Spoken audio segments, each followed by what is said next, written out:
এক শতাব্দীর ভিতরে দুইবার স্বাধীনতার মুখ দেখেছিল। 1947 আজাদী আন্দোলনের মধ্য দিয়ে এই ভূখণ্ড অখণ্ড পাকিস্তানের একটি প্রদেশ ছিল।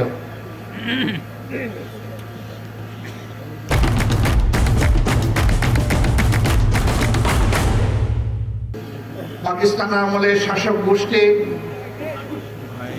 পূর্ব পাকিস্তানের সাথে বৈষম্য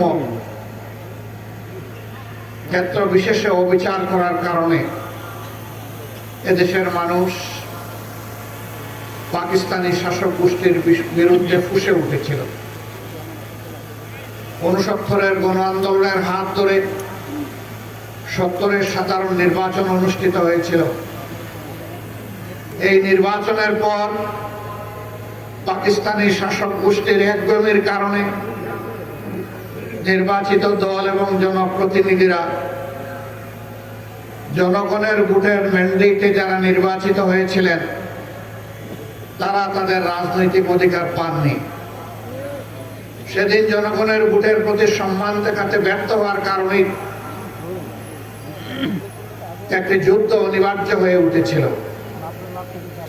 এদেশের ছাত্র, শ্রমিক, কৃষক জনতা এক কাতারে সামিল হয়ে হানাদার বাহিনীর বিরুদ্ধে যুদ্ধে ঝাঁপিয়ে পড়েছিল। বুক ভরা আশা আর চোখ ভরা স্বপ্ন নিয়ে যে প্রিয় দেশকে সব ধরনের বৈষম্যের হাত থেকে মুক্তি পাবে, সামাজিক ন্যায় বিচার নিশ্চিত হবে, দেশ মর্যাদার আসনে প্রতিষ্ঠিত হবে, জাতি হিসাবে গর্ব করে বুক ফুলিয়ে বিশ্বের বুকে আমরা চলাফেরা করতে পারব। যারা সেদিন নির্বাচিত হয়েছিলেন তারা এমনটাই জাতিকে আশ্বস্ত করেছিলেন। কিন্তু স্বাধীনতা পরবর্তী বাংলাদেশ, যেই দেশটি বিপুল সংখ্যক মূল্যবান জীবন, সম্পদ আর ইজ্জতের ত্যাগ কুরবানির বিনিময়ে অর্জিত হয়েছিল, শাসক গোষ্ঠী জনগণের সাথে কথা রাখেনি। সেদিন যারা লড়াই করেছিলেন, জীবন দিয়েছিলেন, আহত পঙ্গু হয়েছিলেন, তাদের সকলের প্রতি আমরা গভীর শ্রদ্ধা নিবেদন করছি। তারা জাতিকে ভুলে গিয়ে একটি পরিবার, গোষ্ঠী এবং সর্বোচ্চ একটা দলকেই তারা বাংলাদেশের মালিক এবং জমিদারে পরিণত করেছিলেন। বাকি সমস্ত মানুষকে তারা দাসত্বের শৃঙ্খলে আবদ্ধ করেছিলেন, বহুদলীয় গণতন্ত্র খতম করে দিয়েছিলেন, মিডিয়ার স্বাধীনতা কেড়ে নিয়েছিলেন, মানুষের বাঁচার অধিকার তারা কেড়ে নিয়েছিলেন, ভোটের অধিকারও তারা কেড়ে নিয়েছিলেন। এক কথায় নগর জীবনে, জনজীবনে মানুষ হিসেবে মানুষের যে সমস্ত মৌলিক মানবিক অধিকার আছে সবগুলা সেদিন দলিত মথিত হয়েছিল।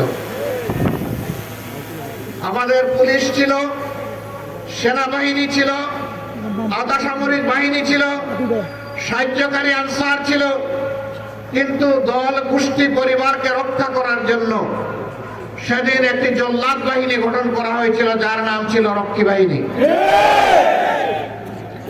এই জল্লাদ বাহিনীর হাতে মানুষের জীবন, সম্পদ এবং ইজ্জতকে অবলীলায় তুলে দেওয়া হয়েছিল।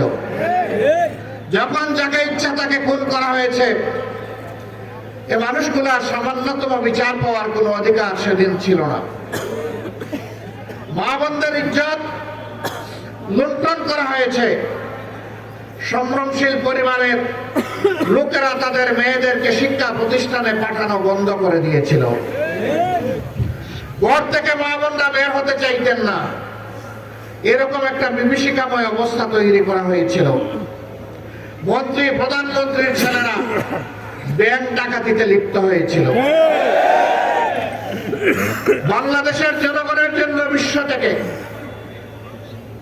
এই বিধ্বস্ত অবস্থায় যুদ্ধ বিধ্বস্ত একটি দেশের জন্য যে সমস্ত রিলিফ সামগ্রী এসেছিল তা বাংলাদেশে আসার আগেই বিদেশের মাটিতে বিক্রি হয়ে গিয়েছিল। ৭৪-এর দুর্ভিক্ষে লাখ লাখ মানুষ সারা বাংলায় হাটে মাঠে পথে ঘাটে তাদের লাশ পড়ে থেকেছে।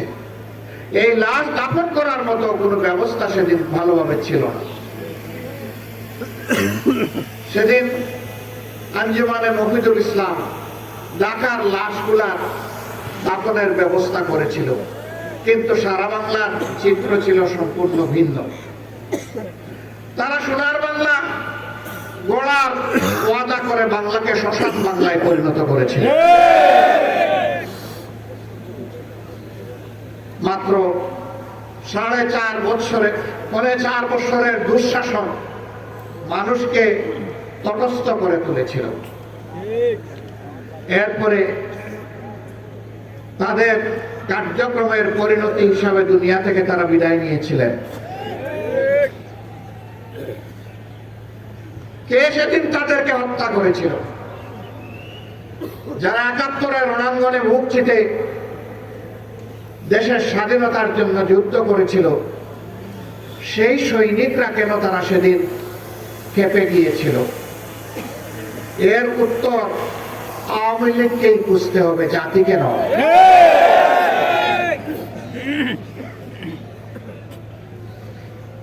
সম্মানিত বন্ধুগণ, আমরা আশা করেছিলাম ৭২-এর 10 জানুয়ারি থেকে ৭৫-এর 15 আগস্ট পর্যন্ত দেশে যে ফ্যাসিবাদ কায়েম হয়েছিল, এক নায়কতন্ত্র কায়েম হয়েছিল, যার পরিণতি সচক্ষে দেখেছে দেশের মানুষ, এটা থেকে আওয়ামী লীগ শিক্ষা নেবে।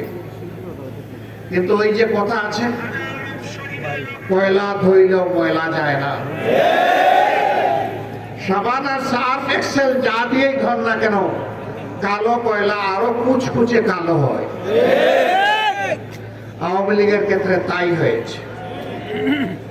3 দফায় বাংলাদেশের মসনদে তারা এসেছিলেন। ৭২-এর 10 জানুয়ারি, আবার এসেছিলেন ৯৬ সালের 10 জানুয়ারি, এরপরে তারা আবার এসেছিলেন 2009 সালের 7 জানুয়ারি।